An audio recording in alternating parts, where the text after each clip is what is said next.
नमस्कार, मी रिद्धी म्हात्रे. बातमीपत्रामध्ये आपल्या सगळ्यांचं स्वागत. बातमीपत्राच्या सुरुवातीलाच बातमी राजकीय वर्तुळातली ठाण्यातून.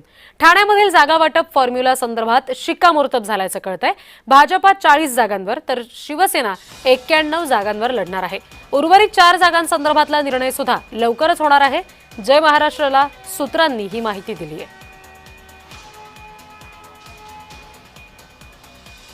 ठाण्यामध्ये शिवसेना 91 जागांवर तर शिवसेना 40 जागांवर लढणार आहे. जय महाराष्ट्रला सूत्रांकडून ही माहिती मिळतेय.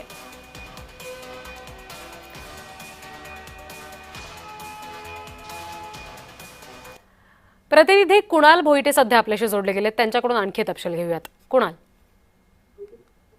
रिद्धी, एकंदरीत पाहायचं झालं तर शिवसेना आणि भाजपचा जो जागा वाटपासंदर्भातला तिढा जो आहे तो सुटलेला पाहायला मिळतोय. मात्र 40 जागा आणि 91 जागांचा जरी आकडेवारी जरी समोर येत असली तरी सुद्धा 4 जागांबाबत अजूनही मतमतांतर आहे. त्यामुळे 4 जागा त्या बीजेपीला 2 हव्यात तर शिवसेनेला 2 हव्यात.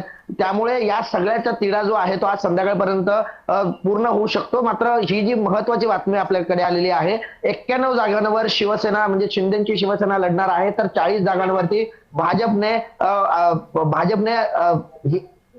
योग्यता समजलेली आहे. त्यामुळे 40-91 असा फॉर्म्युला जो आहे तो युतीचा ठाण्यामध्ये झालेला आहे. त्यामुळे येत्या काळामध्ये 2च दिवस उरलेले आहेत उमेदवारी अर्ज दाखल करण्यासाठी. त्यामुळे एबी फॉर्म जो आहे तो आज संध्याकाळी उमेदवारांना दिला जाऊ शकतो किंवा उद्या संध्याकाळी उमेदवारांना दिला जाऊ शकतो. त्यामुळे फॉर्म्युला रेडी झालेला आहे. फक्त आता 4 जागांसंदर्भात वरिष्ठ निर्णय घेतील आणि त्या 4 जागांचा देखील तिढा लवकरच सुटण्याची शक्यता आहे. रिद्धी जी, कुणाल, धन्यवाद सगळ्या माहितीसाठी.